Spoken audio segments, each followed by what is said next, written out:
Olá, pessoal, boa tarde. Olá, meninas. Vocês estão me ouvindo bem? Estão me vendo e estão me ouvindo bem?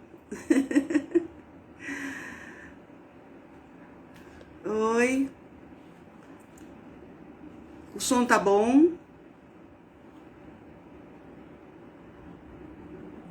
Ah, obrigada. São seus olhos. Que bom.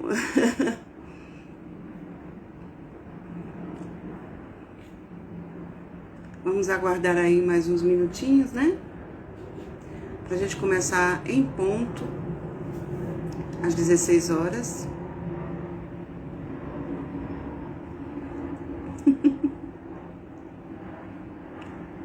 Caiu a conexão ou estamos ainda ao vivo? Digam aí, por favor.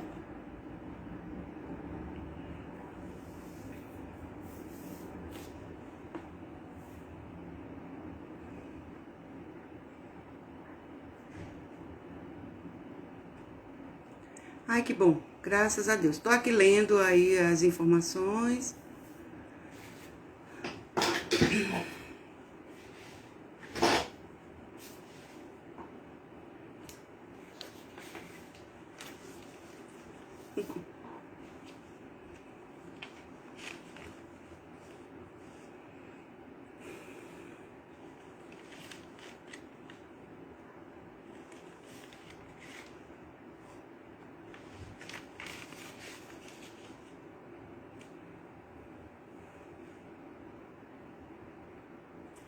Tá chovendo aí, Aldenor, ou está o tempo bom?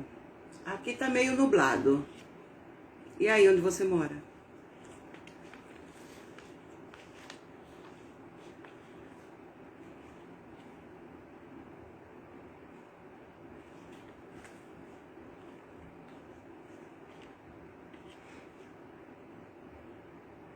Oba! Ficou bom assim? É para disfarçar os cabelos brancos, viu? Eu ainda não estou preparada para aceitar os branquinhos. Brincadeira, gente.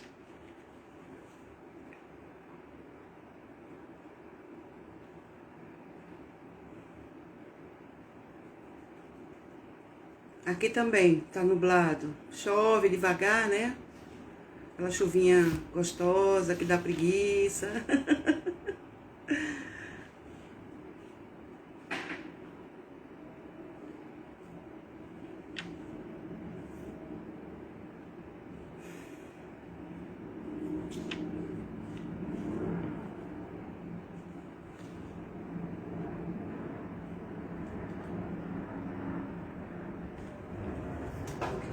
Oi, Tatá! Seja bem-vinda, meu coração.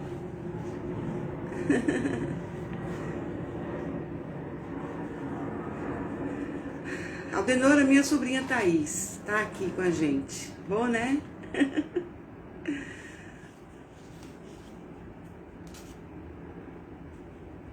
Oi, Eliane. Oi, Tatazinha. Ih, uma sobrinha coruja. Eu já ouvi falar em tia coruja, mas sobrinha coruja não, viu, Aldenora? Ai, Jesus.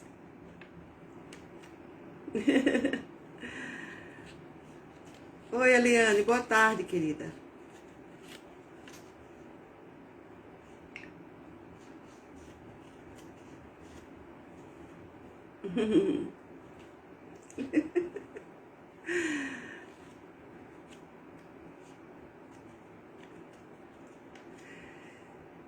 Oi, Kátia. Seja bem-vinda.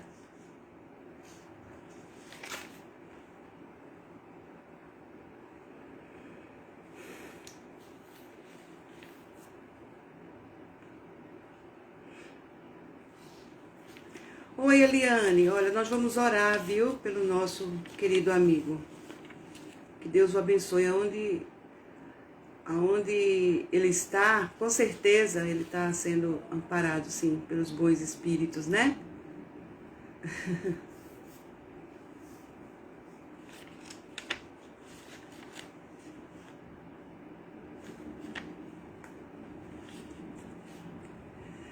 Bom, são 4 já, no relógio de vocês também? No meu aqui já são 16 horas. Já podemos dar início, não é? Às nossas tarefas, a nossa palestra de hoje, que fecha o ciclo, não é? Das leis morais estudadas durante todo o mês de março, não é? Vamos agradecer, vamos agradecer a Deus, vamos agradecer a Jesus, nosso irmão mais velho, nosso amigo incondicional de todas as horas, ao nosso Pai que nos ama tanto e quer o nosso bem, quer a nossa felicidade. Vamos agradecer aos nossos anjos de guarda, não é? Espíritos protetores, que fazem um trabalho maravilhoso de amor ao próximo, de lição de amor, não é? De paciência, não é? De abnegação, de devotamento. Vamos agradecer pela nossa saúde, vamos agradecer pelo nosso trabalho, pela nossa família e pelos amigos. É muito bom ter amigos, é muito bom ser acolhido nos corações dos amigos também, né? Os nossos familiares nós sabemos que já somos acolhidos naturalmente, mas é bom também sermos acolhidos, não é? Pelos nossos amigos queridos. E um dos nossos amigos é o nosso Romero Silva, não é? Esposo da Eliane, que está aqui, e que nós também vamos dedicar a prece de hoje ao nosso irmão, para que ele esteja em boas mãos, e com certeza ele está, não é? Sabemos como ele é querido pelos nossos mentores espirituais, benfeitores, e nós vamos agradecer então ao Senhor pela oportunidade que Ele nos concede nesta tarde de domingo, último domingo de março. O mês de março é um mês muito interessante e principalmente neste ano de 2001 marca o início de uma nova etapa para nós que somos os habitantes deste planeta, do nosso querido planeta Terra. Que Deus possa abençoar o nosso planeta cada vez mais. Sabemos que tudo que está acontecendo são apenas sintomas das nossas mudanças, das necessidades que nós precisamos ainda, não é? Ainda equilibrar, pelas necessidades que nós ainda precisamos passar. Mas que tudo vai correr bem, porque nós conhecemos a doutrina espírita e sabemos que a lei é de progresso, que a vida futura é uma realidade, que o amor de Deus é incondicional, que o amor de Jesus é imenso, que o amor de todos os nossos benfeitores por nós é muito grande. Então, certos da presença de todos eles aqui conosco, certos da proteção, da inspiração, certos da assistência que sempre nos concedem, vamos dar início, portanto, aos nossos trabalhos da tarde de hoje, falando sobre a lei do trabalho, uma das 10 leis morais que o nosso codificador elencou em O Livro dos Espíritos, e que estuda de forma mais aprofundada também em O Evangelho segundo o Espiritismo. Então, hoje nós vamos estudar várias questões de O Livro dos Espíritos, começando pela questão do número 674. E a partir dela nós vamos, então, falando um pouquinho sobre a lei do trabalho. A lei de Deus os 10 mandamentos. Aliás, as leis de Deus são os 10 mandamentos, né? E dentro dessas 10 leis, Allan Kardec elaborou as leis morais que todos nós conhecemos. A de hoje é a lei do trabalho. É a lei que nos promove o progresso. É a lei que nos faz avançar do ponto de vista material. Sabemos que o trabalho existe em todas as dimensões, em todas as moradas da casa do nosso Pai. Como bem disse Jesus no capítulo 14 de Mateus. Aliás, de João, né? Quando ele disse que na casa do meu Pai há muitas moradas. E é verdade. E todas essas moradas, elas funcionam mediante o trabalho daqueles que as habitam, que no nosso caso aqui é a humanidade da Terra, a humanidade terrestre, não é? Então, nós vamos, antes de a gente começar propriamente falando sobre a lei do trabalho, nós vamos falar de várias máximas do Evangelho que dizem o seguinte: buscai e achareis, ajuda-te que o céu te ajudará, olhai os pássaros do céu, não vos inquieteis com a posse do ouro. Essas máximas estão contempladas em o Evangelho segundo o Espiritismo, no capítulo 25, que trata sobre esses assuntos tão interessantes, mas principalmente sobre o buscai e achareis. Por quê? Porque o céu nos concede as dádivas, mas nós precisamos também fazer a nossa parte, ou seja, trabalhar. Sem o trabalho a gente não vai muito além, né? Então, Kardec começa dizendo aqui em O Livro dos Espíritos, na questão 674, que o trabalho é uma necessidade que faculta a nós, que somos os espíritos encarnados na Terra, o aumento das nossas necessidades materiais. Então, quanto mais a gente vai descobrindo as técnicas, os métodos, nós vamos descobrindo o que a natureza do nosso planeta pode nos oferecer, nós vamos aumentando as nossas necessidades. É algo natural, é progressivo, não tem nenhum problema quanto a isso. O que não pode acontecer é o extremo apego às coisas materiais. Aí nós sabemos, já falamos sobre isso, sabemos que quando nos apegamos muito aos bens materiais, ficamos muito com o pé na terra, com o pé no chão. E a nossa cabeça não vai para as nuvens, ou seja, não vai para a abstração, para o mundo espiritual, para onde nós devemos raciocinar acerca daquilo que está acontecendo ao nosso redor. Então, é importante, o trabalho é muito importante. Ele diz também que os nossos gozos, ou seja, o nosso bem-estar, o resultado desse trabalho que nós desempenhamos, também nos faculta o progresso moral. E daí nós vamos entendendo, né, os porquês das coisas, os porquês da vida. E a lei do trabalho, ela expande a nossa inteligência, amplia as nossas inspirações com relação ao que nós devemos fazer para prover o nosso sustento enquanto estamos aqui na Terra. O trabalho, ele não resume apenas as ocupações materiais. Não existe apenas, a gente não trabalha somente, por exemplo, quando nós estamos fazendo uma prece, como nós fizemos hoje, também na intenção do nosso irmão Romero Silva, que está na UTI do hospital, passando por algumas dificuldades de ordem física, de ordem material, nós sabemos que espiritualmente ele está trabalhando. Nós não fazemos assim, não temos noção do quanto o espírito trabalha. O fato de uma pessoa estar em coma no hospital, o fato de uma pessoa estar doente em casa, não significa dizer que o fato dela estar, digamos assim, não é parada, imobilizada, significa dizer que o espírito não esteja ativo. Porque o espírito, ele também se aproveita desses momentos da emancipação da alma para gozar de uma relativa liberdade. Nós já estudamos isso também, não é? Então, na verdade, o espírito, ele não para. O corpo físico, esse sim sofre as necessidades da entropia, não é? Ou seja, do trabalho que o próprio corpo físico faz para se manter vigoroso, para se manter vivo.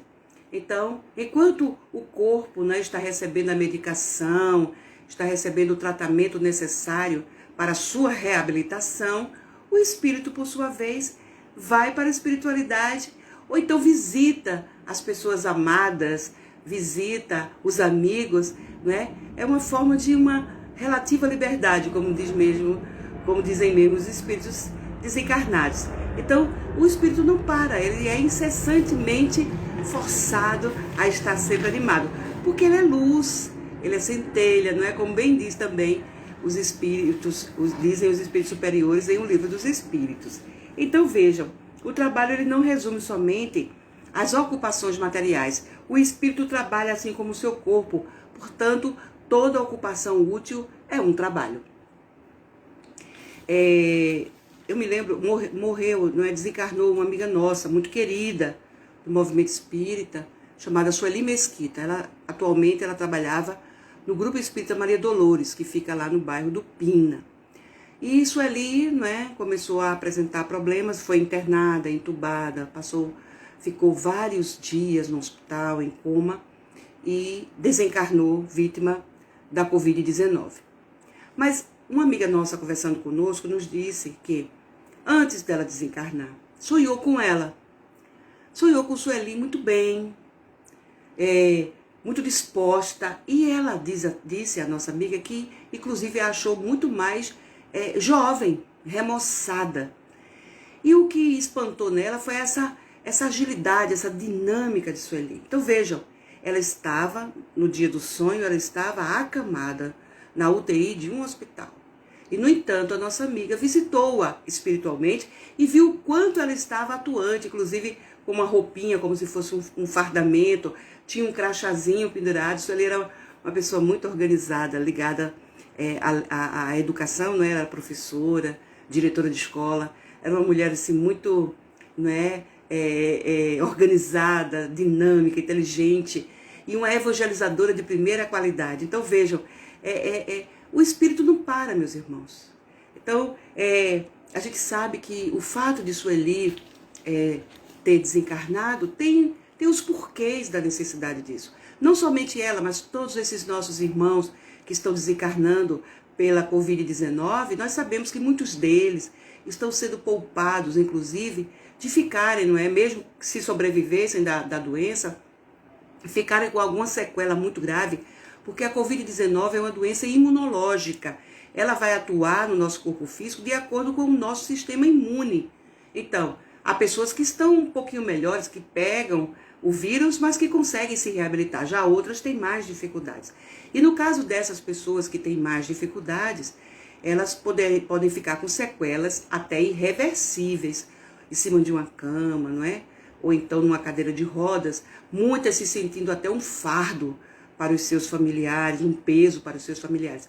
Então, muitos desses que estão acamados em UTIs por conta não somente da Covid-19, mas por conta até de outras doenças que também o corpo físico é acometido, elas podem optar pela desencarnação. É uma opção, é livre-arbítrio. E nós que ficamos aqui, o que precisamos fazer? Orar por essas pessoas. Pedir para Deus que elas sejam encaminhadas para os melhores lugares que elas merecem, porque já completaram o seu ciclo aqui na Terra e chegou a hora de elas retornarem. Sabemos que quando nós viemos para cá, nós também, se foi dada essa nossa condição, nós determinamos o tempo que nós ficaríamos aqui na Terra. Então, esse tempo, o retorno à vida espiritual é de acordo também com as nossas escolhas. Já viemos sabendo qual o dia que nós retornaríamos. Então, muitos desses nossos irmãos que estão desencarnando, não somente pela Covid-19, mas também por outras doenças, já completaram os seus ciclos de vida e agora estão, graças a Deus, nos braços de nosso Senhor Jesus, de Nossa Senhora, nossa mãe espiritual, mãe de Jesus, Maria de Nazaré. Então nós devemos realmente orar por todos os nossos irmãos. E os que ainda estão, mesmo numa condição de acamados, nós temos que pedir a Deus, nosso Pai, as melhores vibrações para esses irmãos e que eles se reabilitem logo, qualquer que seja a sua escolha. Então, meus irmãos queridos, o trabalho, ele é uma imposição ao homem por ser uma consequência da própria natureza corpórea. Ou seja, aqui na Terra, encarnados, nós precisamos do trabalho. Nós precisamos realmente, Por quê? Porque o trabalho é um meio de aperfeiçoamento. O trabalho, ele desenvolve a nossa inteligência. No Evangelho segundo o Espiritismo, fala sobre a missão do homem inteligente na Terra. Então, o nosso Pai Celestial, ele encaminha para o nosso planeta espíritos já muito, mas muito desenvolvidos, para principalmente ficarem à frente de determinadas áreas do conhecimento humano, como no momento os profissionais que estão em mais evidência são exatamente os profissionais da área da saúde, ou seja, não somente os enfermeiros, os médicos, os paramédicos, mas também os cientistas que debruçam se debruçam sobre uma determinada pesquisa, sobre um determinado vírus ou sobre uma determinada doença, para justamente descobrirem qual o fármaco, ou seja, qual a droga que melhor vai atuar sobre aquele vírus ou sobre aquela doença as quais as pessoas estão passando. Há um tempo atrás, o vírus da AIDS, não é, causava tanto medo à população. Hoje nós sabemos que os aidéticos têm uma qualidade de vida muito maior e não necessariamente tenham que desencarnar por conta do vírus da AIDS. Então, na verdade, esse é um trabalho desse homem inteligente, desse cientista que estuda, que se debruça, que se dedica, que se abnega, que se devota ao trabalho da ciência, né, ao trabalho da medicina, de qualquer que seja a sua área de atuação. Então, o nosso alimento, a nossa segurança, o nosso bem-estar, tudo isso depende do nosso trabalho. Nós precisamos trabalhar. E as pessoas que são extremamente fracas do ponto de vista fisiológico, aquelas que vieram por alguma razão sem a condição de trabalhar. Aí os espíritos dizem o seguinte, que a esses casos, Deus outorgou a inteligência em compensação, não deixando essa inteligência ao serviço do bem como sendo um trabalho. Vocês conhecem o cientista Anthony Hopkins, acho que não sei se esse é o nome dele, Hawkins, Steve Hawkins, desculpa, eu falei o nome de um ator, né? Muito bom, por sinal, Anthony Hopkins. Na verdade, eu estou falando do Steve Hawking, que foi um cientista considerado a mente mais brilhante do nosso século, né? Tanto do século XX quanto do século XXI. Faleceu já faz algum tempo. Esse homem, ele tinha uma inteligência rara, um QI extremamente elevado. E ele tinha uma doença que ainda é rara, que é a chamada ELA, esclerose lateral amiotrófica. Ou seja, é uma doença degenerativa que a pessoa vai perdendo a sua mobilidade fisiológica e depois, com o tempo, ela começa com as dificuldades respiratórias e lá mais adiante, no auge da doença, ela para de respirar. É uma doença extremamente cruel, não é? Mas esse cientista, ele conseguiu passar por essa doença de uma forma belíssima. E ele ainda, mesmo doente, com dificuldades, ele colocou uma espécie de microfone aqui na sua traqueia, não é?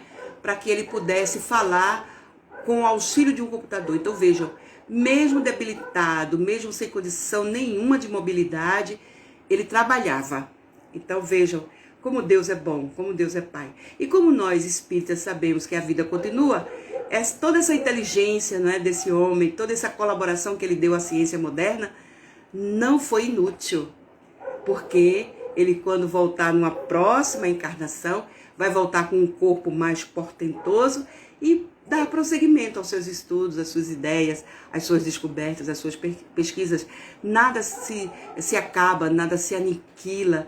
Depois que a gente conheceu a reencarnação, ficamos muito mais corajosos, muito mais resilientes, muito mais resignados diante das dificuldades que a vida possa oferecer. Então vejam bem, a própria natureza da Terra, ela provê os recursos para que não somente o homem, né, encarnado, o espírito encarnado, possa lançar mão desses recursos, mas também os animais. Então veja, a natureza trabalha incessantemente para que os animais tenham trabalho. Olha que bonitinho. Alguém já viu aqui o formigueiro por dentro? Olha, as formigas, elas são responsáveis pela irrigação do nosso solo, não é? Porque no que elas vão fazendo lá embaixo da terra, os seus formigueiros, que é a coisa mais linda do mundo, mais bem organizada que existe. Nossa, o formigueiro parece uma cidade lá dentro, né? Tem lugar para tudo, lugar onde botar as folhinhas, que elas vão comer no inverno, lugar disso, onde a rainha põe os ovos, é tudo bem organizadinho, parece uma cidade mesmo.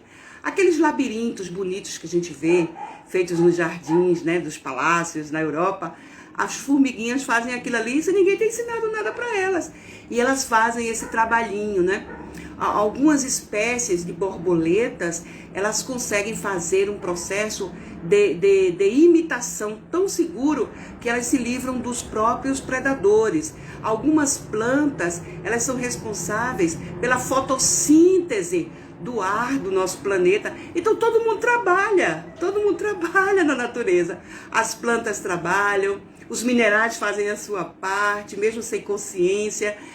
Os animais, então, aqui Kardec fala que os animais têm um trabalho extraordinário, eles cumprem os desígnios de Deus e eles fazem isso instintivamente.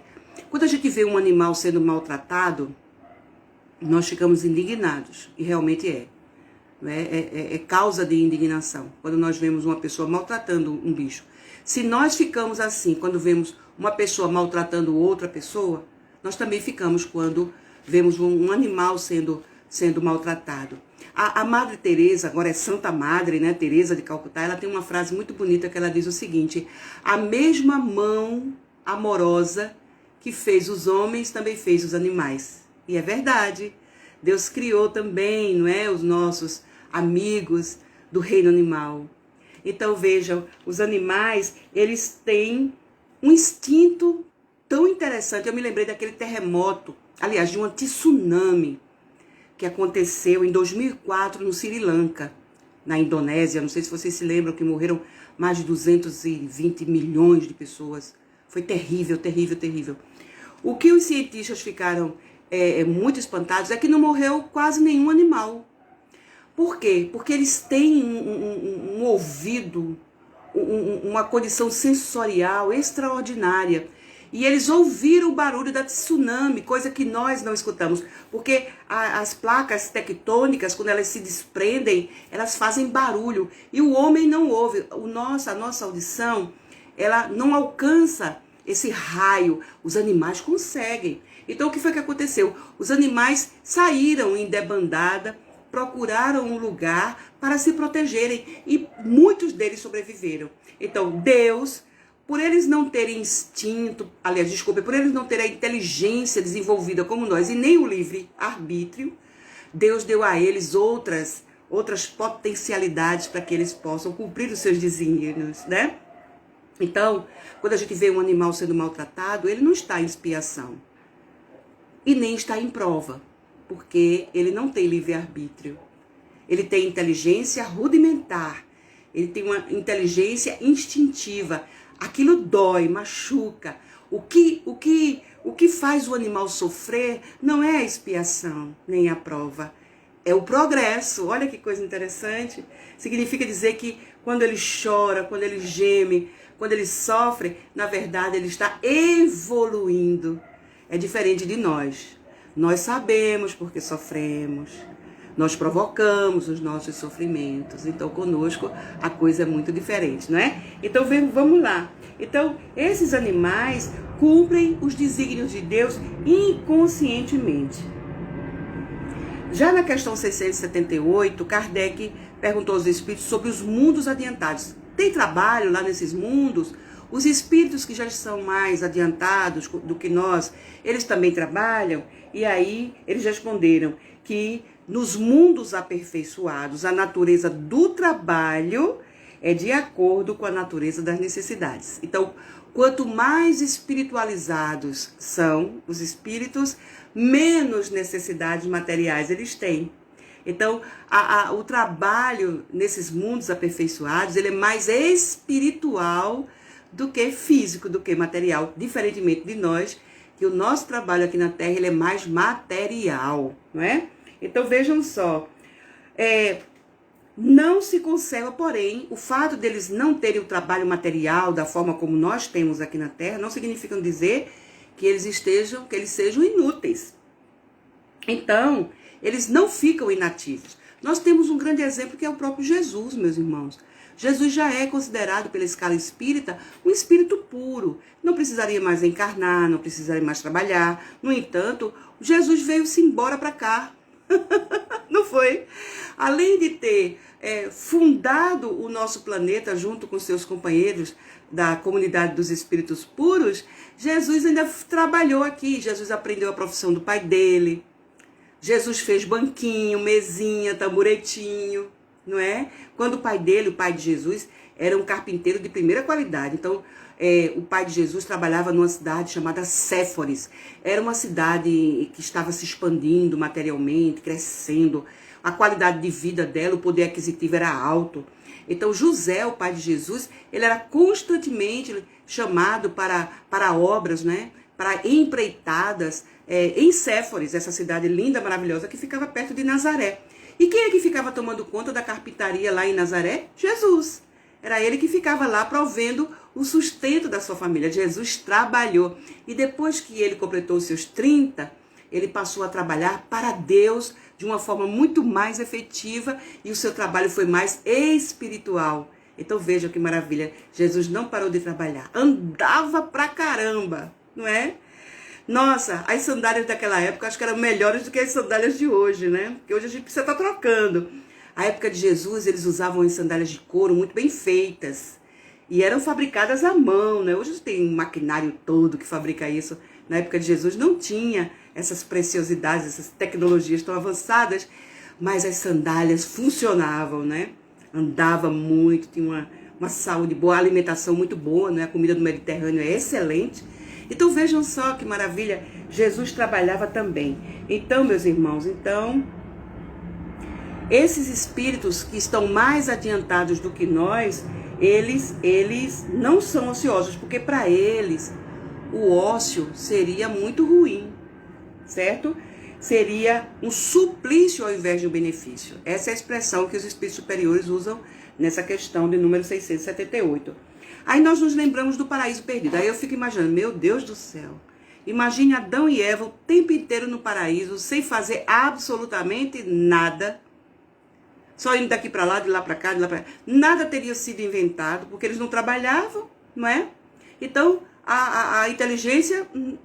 Por isso que nós cada vez mais entendemos que o paraíso, que o Éden, que Adão e que Eva são figuras fictícias, não é? São lendas, são mitos, na verdade, para que possa ser explicada digamos assim, a povoação da Terra, não é?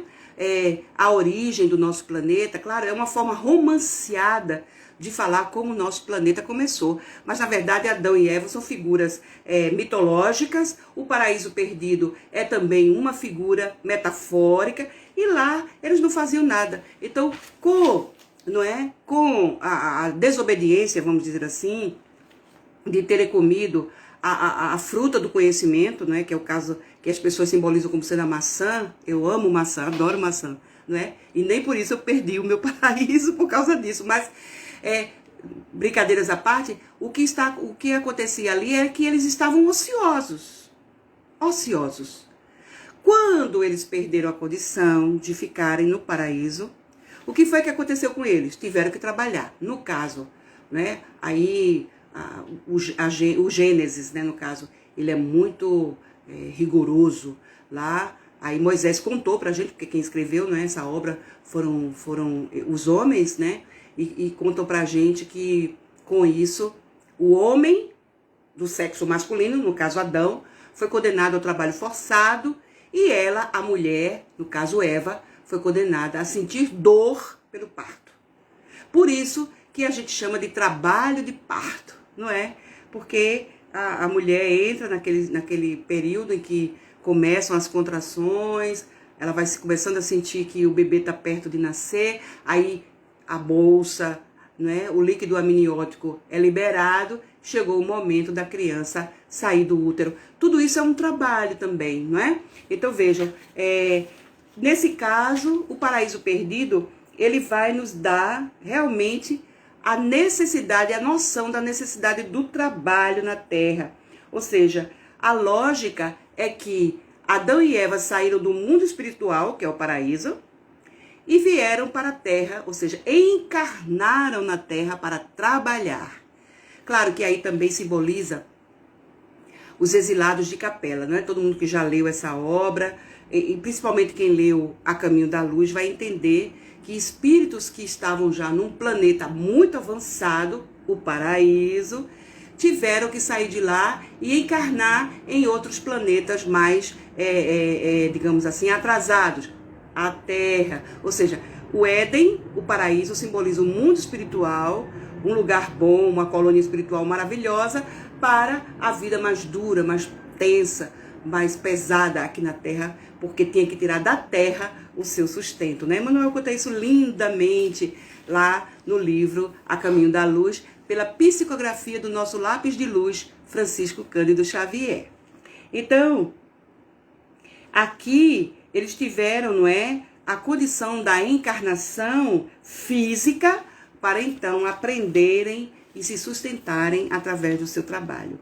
Bom, aí Kardec também perguntou para os espíritos superiores para aqueles casos em que o homem ele possui muitos bens materiais. Então, uma pessoa que já é rica, alguém que já nasce, como a gente diz assim no popular, em berço de ouro, essa pessoa não trabalhou para ter essa riqueza, esse patrimônio.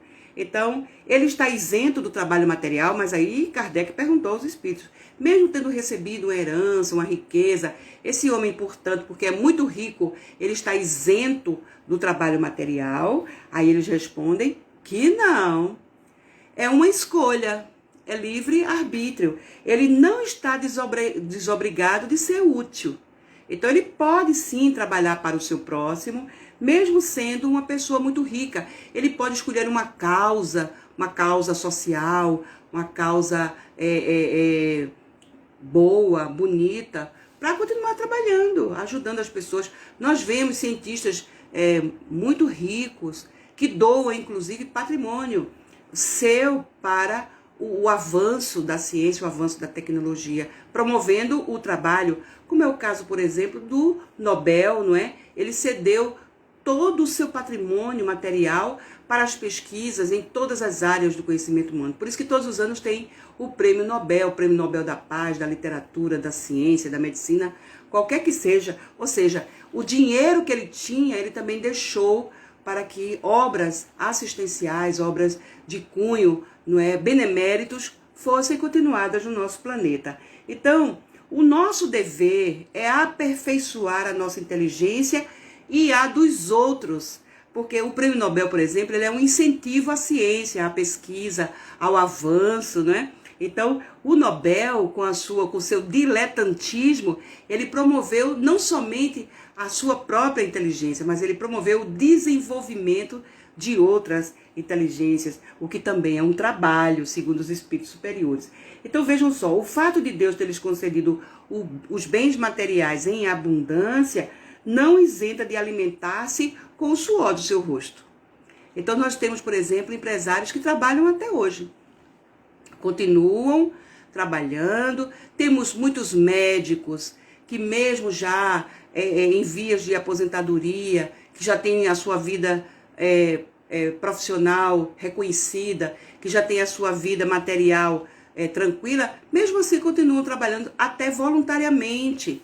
Vão até para outros países ajudar as pessoas que não podem pagar uma consulta médica e vão ajudar. Então vejam que maravilha, não é? Então, quanto maior é a obrigação em ser útil aos seus semelhantes, quanto mais ocasiões essa pessoa vai ter de fazer o bem, de praticar o bem, e tudo isso vai nos garantir o nosso adiantamento espiritual. O que é mais importante, né? Porque os bens materiais nós vamos deixar aqui na Terra, não vamos levar conosco.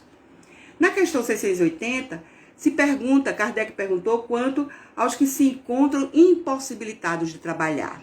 E agora? Aquelas pessoas que por alguma razão estão paradas, né? Eu me lembrei de Jerônimo Mendonça. Jerônimo Mendonça vivia, não é, imobilizado numa cama, ele tinha essa doença terrível também.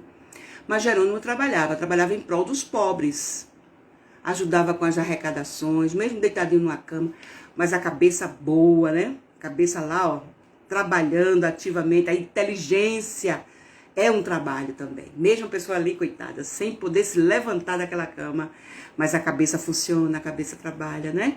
Que maravilha, que coisa linda. Então vejam só, o fato de uma pessoa ela se encontrar impossibilitada de trabalhar não significa dizer que a sua existência seja inútil, porque às vezes as pessoas pensam assim, né? Uma pessoa que está em cima de uma cama, que está numa cadeira de rodas, coitada dessa pessoa, nem pode trabalhar, nem pode isso. O que é isso? Ela pode sim. O que nós podemos fazer é orar por ela, ter piedade dela, orar por ela e pedir a Deus muita fortaleza espiritual e moral para que essa pessoa continue usando a sua inteligência. Nós recebemos todos os anos, não sei se vocês recebem pelo correio, uns envelopes com os cartões lindos e maravilhosos de pessoas que pintam com a boca e com os pés. Olha que coisa linda, tá vendo? Uns não têm os bracinhos, né? Os bracinhos são atrofiados, mas eles usam a boca, botam o pincel na boca. Gente, eu não sei desenhar daquele jeito. Eu não tenho nem talento para desenho, muito menos para pintura. É cada coisa extraordinária. A gente vê que aquilo ali é de Deus. Aquela força que aquelas pessoas têm, aquele talento que as pessoas têm, é de Deus. Só pode ser de Deus, né? Não tem outra explicação. Então, vejam só.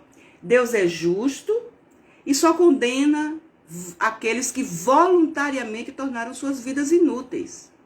Então, vejam só. Há pessoas que, lamentavelmente, mesmo talentosas, mesmo com vigor físico, elas se entregam ao ócio improdutivo, porque o ócio produtivo, ele é sensacional, não é?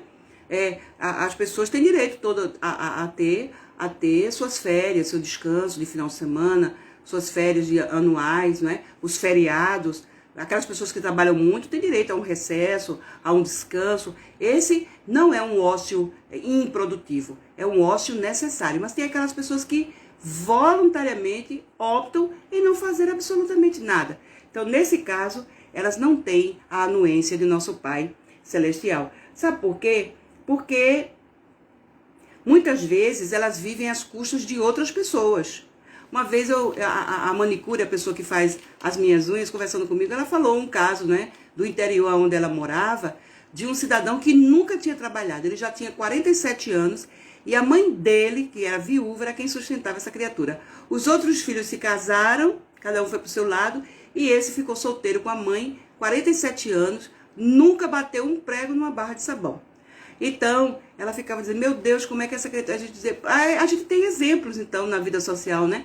De pessoas que se entregam realmente ao ócio. Então, nesse caso, lamentavelmente, elas não têm a anuência do nosso Pai Celestial, porque elas vivem às custas do trabalho de outras pessoas. Deus não nos quer inúteis. Deus nos quer úteis de acordo com as nossas faculdades. Então, Ele nos deu vários poderes do Espírito, como disse Jesus a Paulo de Tarso, lá no livro Paulo Estevão, né? Filho, use os poderes do Espírito. Nós temos vários poderes. Precisamos usar os poderes que Deus nos deu. A nossa inteligência é um dos grandes poderes, o nosso livre-arbítrio, a nossa vontade, a vontade de crescer, a vontade de lutar, a vontade de viver. Tudo isso são talentos, são poderes que nosso Pai Celestial nos deu, né? Então vejam só, todos nós podemos fazer o bem. Não há quem não possa fazer o bem. Olha só que coisa. Somente o egoísta nunca encontra pretexto para praticar o bem. Nosso relacionamento com os nossos semelhantes e as ofertas diárias que a vida nos oferece são práticas que nós podemos adotar para fazermos o bem. Então, o bem não nos torna somente pessoas caridosas. O bem também nos torna úteis na medida do possível das nossas condições. Então, não é só fazer caridade, é ser útil. Além de fazer as nossas doações de tempo, de dinheiro, do que for, nós devemos nos sentir úteis porque estamos ajudando alguém. Isso é muito importante, isso é primordial, não é? Então, vejam bem, a natureza humana, ela nos coloca o dever de trabalharmos para nossos pais, porque Kardec também perguntou isso, né? E, da mesma forma, os pais trabalharem por nós. Então, a gente nasceu, nossos pais já eram bem mais velhos do que nós, né? Já tinham lá suas experiências, suas conquistas e o seu trabalho. Cuidaram da gente, é um trabalho, cuidaram de nós, desde que nós éramos pequenininhos, nos educaram, nos protegeram, nos ampararam. Agora é a nossa vez, agora mais velhos, de trabalharmos pelos nossos pais. Porque, como eu disse a vocês, quando nós nascemos, nossos pais já eram bem mais velhos do que nós. O que significa dizer que eles vão ficar velhos bem mais rápido do que nós. E vão necessitar do nosso concurso para ajudá-los na continuidade das nossas existências. Então, vejam bem, Deus fez do amor filial, filhos, né, para os pais, e do amor materno, ou do amor paternal, pais para os seus filhos, um sentimento natural. É por isso que a gente protege o nosso bebezinho quando nasce, a gente protege a nossa criancinha, o nosso jovenzinho, o nosso adulto e o nosso idoso. Porque existem pais, né, que conseguem alcançar seus filhos ficarem mais idosos. Que maravilha, né? Vivem muito, conseguem alcançar seus filhos lá com seus 70, né, dependendo da idade desse pai e dessa mãe e da idade em que eles foram pais, né? Tem umas pessoas que são pais muito cedo, então conseguem, né, ficar ao lado dos seus filhos por muito tempo. Então, na verdade, isso é um amor familiar, né? É o que sustenta, é o que dá razão às famílias, à existência da família na Terra. Então, na afeição recíproca que nós sentimos uns pelos outros, no caso da nossa família, nos sentimos impelidos a nos ajudarmos mutuamente. Lamentavelmente, aí os espíritos aqui dizem a Kardec que, lamentavelmente, na sociedade atual, houve muita desvalorização desses preceitos, né? Quantos pais abandonam seus filhos e vice-versa? Ou se maltratam mutuamente ao invés de se amarem mutuamente. Famílias devastadas pelas drogas, pelo álcool, não é? Por tanta coisa ruim que vem acontecendo, pela corrupção, não é? Pelo roubo, por tanta coisa ruim. Lamentavelmente, esse sentimento recíproco que Deus colocou entre nós, muitos estão deteriorados. É o que nós chamamos de valores da família, valores, né, sociais, muitos deles deteriorados, intoxicados por tantas coisas ruins que têm acontecido na humanidade. Então, nós sabemos que os nossos parentescos, eles se fundam, né, pelos laços espirituais que nós estabelecemos uns com os outros. Então, por exemplo, muitas afeições do passado, mas também muitos desafetos do passado. Aí entramos na lei de reencarnação, não é? Quantos de nós estabelecemos os graus de parentesco a depender desses laços espirituais que nós já tivemos, não é? Digamos assim, com esses mesmos que estão dentro da nossa casa, na condição de familiares, de filhos, de pais, de irmãos, que nós já mantivemos, né, em outras encarnações e que, portanto, nós estamos ligados espiritualmente. Lá no Evangelho, eu não me lembro bem qual é o capítulo, eu acho que aquele que é honrar o pai e a mãe, os espíritos falam que nós, né, nos buscamos no espaço. Os espíritos se buscam no espaço, ou seja, nas moradas espirituais, para estabelecerem ali os laços de família. Então a gente já nasce sabendo quem vai ser meu pai, quem vai ser minha mãe, né? Quem serão meus filhos, quem será o meu marido, no caso dos homens, quem será a esposa, enfim, a gente já nasce trazendo essa ligação espiritual muito forte. Bom, aí a partir da questão 682, Kardec vai falar com os espíritos sobre o limite do trabalho e o repouso. Existe limite para o trabalho? O repouso do corpo físico, ele é uma necessidade básica. Kardec teve essa preocupação de conversar com os espíritos sobre isso. E na questão 682, os espíritos responderam para o nosso irmão Allan Kardec que o repouso também é uma lei da natureza. Então, nosso corpo precisa descansar, precisa de horas de sono, de repouso, para que as células, né, a nossa corrente sanguínea se renove, as células também se renovem e nós possamos dar continuidade à nossa existência física. Então, ele diz que o repouso é uma lei da natureza e que ele serve o repouso para repararmos as forças do corpo e que ela nos fornece aquela liberdade que a gente conversava lá no comecinho da nossa palestra, né? Aquela liberdade para que nós possamos continuar desenvolvendo a nossa inteligência, porque mesmo com o nosso corpo dormindo, estamos ativos enquanto espíritos que somos, e daí nós vamos viver agora uma vida espiritual, onde a nossa inteligência vai se desenvolver. Muitos de nós aproveitam, né, esses momentos da emancipação da alma para aprender mais, estudar mais, na espiritualidade, ouvir palestras, não é? A participar, inclusive, de aulas de orientação. Ou vamos, por outro lado, ajudar irmãos nossos que estão presos nas zonas de sofrimento da espiritualidade, fazer resgates e outras atividades que nós elaboramos quando o nosso corpo físico descansa. Ele precisa desse descanso. Quando aquele descanso foi cumprido, não é? Quando as células se renovaram, aí o espírito volta para o seu corpo físico, não é? Torna a animá-lo e aí ele acorda o corpo disposto, vigoroso, para cumprir mais uma etapa do dia, do ano, do mês, enfim. Então vejam só. Na 683, Kardec perguntou qual era o limite do trabalho, e eles responderam que é o limite das forças do corpo. E que nós é que sabemos disso, nós podemos escolher esse limite. Então, por exemplo, Deus nos deixa livres para que nós possamos impor ao nosso corpo físico os limites. Então, como é interessante isso, né? Bom, eu trabalhei muito hoje agora, já estou me sentindo cansada, né? Acordei muito cedo, meu corpo já está pedindo aí um descanso, então eu sei quais são os meus limites, eu sei até onde eu posso ir. Deus nos deixa livres para fazermos esse tipo de análise, esse tipo de constatação.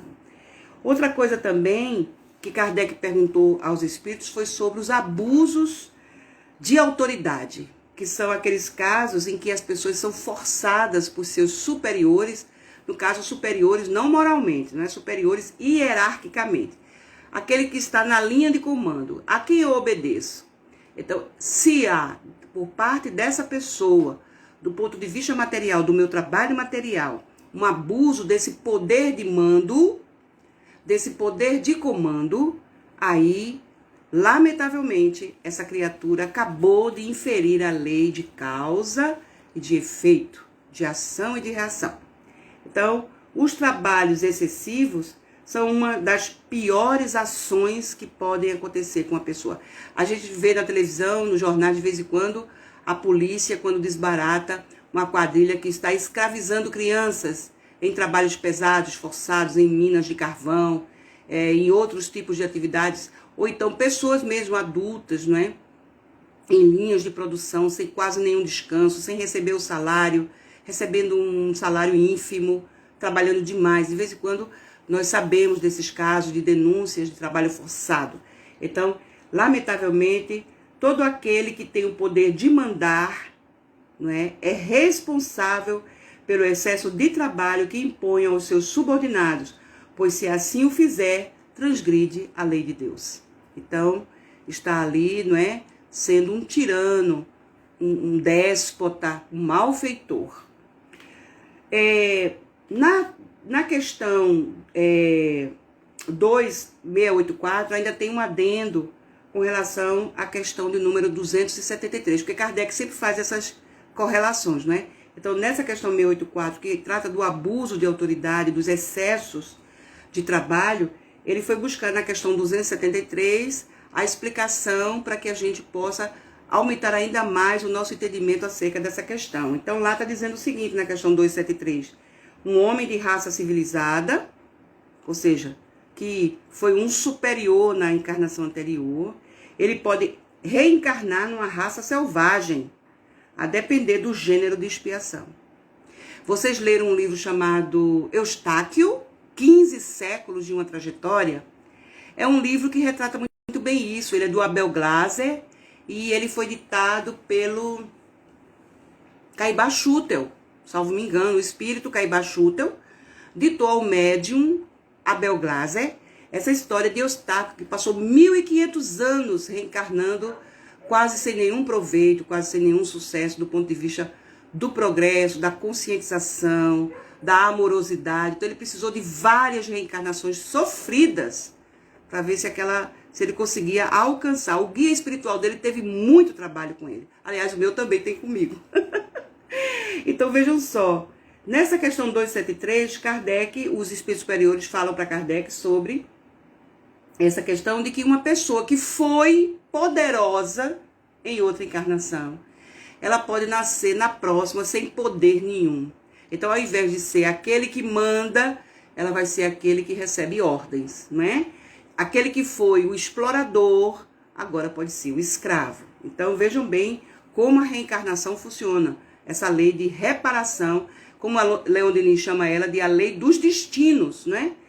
E também eles dizem o seguinte, que por abuso de poder, maus tratos e impostos a outras pessoas, eles podem nascer inclusive na escravidão. Um bom espírito, aí vem um contraponto, né? Porém, um bom espírito, ele também pode encarnar numa raça selvagem como missionário, que é diferente. Ele, como sendo missionário, ele está ali naquela raça selvagem, que ele poderia estar num lugar muito mais avançado. Não, ele escolhe um lugar atrasado. Por quê? Porque ele é um missionário. E ele está ali para poder trazer para os demais o progresso humano. Coisa linda, né? A pessoa aceitar uma encarnação, às vezes, difícil. Mas, na verdade, o amor que ele tem pelos seus irmãos é tão grande que ele aceita isso sem pestanejar. E vem para cá, pode ser no sexo feminino, no sexo masculino, não importa. Ele vem para cá nos ajudar no nosso progresso humano. Na 685, essa questão é maravilhosa, meus irmãos. Ela termina o livro. Aliás, desculpa. Ela termina o capítulo 3, que é a lei do progresso, né? Então, nessa questão 685, ela tem... porque Kardec, às vezes, ele fazia uma pergunta e a resposta não lhe era muito satisfatória. Então, o que Kardec fazia? A mesma pergunta com outras palavras. E aí ele botava a letra A, a letra B, a letra C. Então, o Livro dos Espíritos ele não tem somente 1019 perguntas. Ele tem muito mais do que isso. Porque se a gente for contar o A, o B e o C, esse número se desdobra muito. Então, veja só. Na questão 685, ele pergunta se o homem tem o direito de repousar na velhice. E aí os espíritos respondem. A nada mais o velho é obrigado, né? Senão de acordo com as suas forças. Por isso que ele disse lá atrás que o limite do trabalho são as forças do corpo. Então, se a pessoa está idosa, mas está muito bem, vigorosa, disposta, não é? Ela pode trabalhar tranquilamente, até quando ela conseguir trabalhar. Aí, mas tem aquelas outras pessoas que começaram a trabalhar muito cedo e que por isso, portanto, já estão cansadas, doidas para se aposentar, então elas merecem o seu descanso, não é? Elas já deram o seu galardão, né? Já tiveram aí a sua oportunidade de ajudar o país a crescer, a sua cidade, o seu estado, qualquer que tenha sido a sua força de trabalho. Então, todos nós temos direito de descansar na nossa velhice. Aí Kardec foi para a letra A. Ele resolveu, nessa questão 685, também fazer mais uma pergunta em cima do mesmo assunto. E aí a gente vai para 685, letra A. E lá ele vai perguntar o seguinte: e nos casos em que o idoso, o velho, não pode mais trabalhar, não tem condição, está debilitado fisicamente? Aí eles respondem: o forte deve trabalhar para o fraco. Se o velho não tem família, a sociedade deve fazer essa parte. É por isso que a gente entende os asilos, né? Os asilos de idosos. Aqui nós temos um asilo muito conhecido chamado Cristo Redentor, que fica no bairro... eu sei que fica em Jaboatão, né? Aqui, já na BR-232, há um abrigo ali onde os velhinhos são sustentados pela sociedade. Então, vejam, é um dever nosso ajudar os asilos, porque aqueles que estão ali estão abandonados, não têm mais condição de trabalhar. Então, quando nós fazemos isso, quando nós ajudamos os nossos idosos, qualquer que seja, indo lá cortar a unha dele, levar um sabonete, contar uma história, conversar amenidades, fazer companhia, ajudar de qualquer forma, nós estamos aplicando a lei de caridade. É linda, né? De caridade. Então, Kardec faz um comentário muito interessante aqui, nessa questão 685, que eu reservei para vocês, quando ele diz o seguinte, que para que nós possamos realmente aplicar a lei de caridade, ajudar os mais fracos, trabalhar por eles, nós precisamos da nossa educação moral. E ele diz assim, a educação moral não somente pelos livros, mas sim pela arte de formar os caracteres e que incute em bons hábitos. Então, a educação, ela é a arte de formar os bons hábitos. Então, quando a gente vai ajudar alguém, nós estamos sendo educados, não somente caridosos. A caridade nos impõe educação. Então, é lindo esse comentário que Kardec faz aqui, não é? E para a gente concluir, meus irmãos, a gente vai dizer o seguinte, que se Deus nos tivesse dispensado do trabalho, nossos membros se teriam atrofiado, perderiam o sentido nossas mãos. Não sei se vocês já leram uma mensagem que é do espírito Humberto de Campos, eu não lembro agora o livro, que o título da mensagem é Mãos Enferrujadas. Esse é o título da mensagem, que depois eu vou ver qual foi o livro que eu li, porque são tantos livros que a gente acaba esquecendo o título, né? Mas eu me lembro bem que é do espírito Humberto de Campos, pela psicografia de Francisco Cândido Xavier. Fala de um espírito que quando ele desencarnou, ele olhava para suas mãos e ele via as mãos dele enferrujadas. E ele não entendia por que aquilo estava acontecendo. Todo o restante do seu corpo, na verdade é o perispírito, né, que ele está vendo ali, porque o corpo físico ficou aqui. Então o espírito vê seu corpo, seu perispírito, como se fosse o seu corpo físico. E ele olha para aquelas mãos dele, as mãos enferrujadas. Muito tempo depois, de muito sofrimento, de muita angústia por conta disso, é que, conversando com seu mentor, foi então revelado para ele que ele não trabalhou aqui na Terra da forma adequada. Ele malbaratou a oportunidade do trabalho. Então, as mãos dele se tornaram inúteis. Então, aquilo que a gente não usa enferruja, foi o que aconteceu com esse nosso irmão. A ferrugem era da consciência, é claro, não é? A ferrugem é somente uma metáfora para, digamos assim, esclarecer o porquê dele olhava para suas mãos e via suas mãos enferrujadas. Todo o trabalho que ele se comprometeu a fazer antes da sua encarnação, os compromissos que ele assumiu, ele não cumpriu da forma devida. Daí, ele desencarna sabendo que ele não trabalhou na medida de que ele poderia ter trabalhado, ou seja, ter se esforçado mais, ter ajudado mais. Faltou isso para ele. Então, sem o trabalho, nosso espírito não teria inteligência desenvolvida e nós permaneceríamos na nossa infância espiritual, na nossa infância psicológica, no estado de instinto animal somente. Seríamos como os nossos bichos são na natureza, né? Cumpririam somente ali, mas eles não têm como se sentir merecedores, não é? Porque eles não têm raciocínio. A inteligência deles é limitada, é tolhida. Diferentemente de nós, que temos as ideias concatenadas, o pensamento contínuo. Então, vejam, para nós, então, representa um grande peso não cumprirmos com a lei do trabalho. Então, busca e acharás. Trabalhe. Trabalhe e produzirás, não é? Anda e chegarás. Ora, mas ara também, não é? Então vejam, a fé sem obras, ela é morta, meus irmãos. Nós precisamos ter essa certeza de que nós devemos colocar a mão na roda para trabalhar. Tem um caso lá no Evangelho, que eu não lembro o capítulo, que os Espíritos dão um exemplo. Por exemplo, uma pessoa que está no deserto e ela se perdeu lá no deserto. E agora? Não tem água para beber, comida, está desnorteada, sem saber qual rumo tomar. Ela precisa, portanto, achar esse caminho. Se ela ficar sentada, não é? Esperando que o socorro chegue, o socorro não vai chegar. Mas, repentinamente, vem em sua mente a ideia de se levantar e seguir um determinado caminho. Claro, quando nós estamos nesse estado de latência, de, digamos assim, de letargia, de preguiça, nosso anjo guardião, que é esse bom gênio, como Kardec chama, que foi colocado ali do nosso lado, ele fala pra gente, levante, eu te ajudo. Aí você toma aquele impulso e você levanta, mas você tem que fazer a sua parte, porque não vai cair do céu, como muitos assim imaginam, né?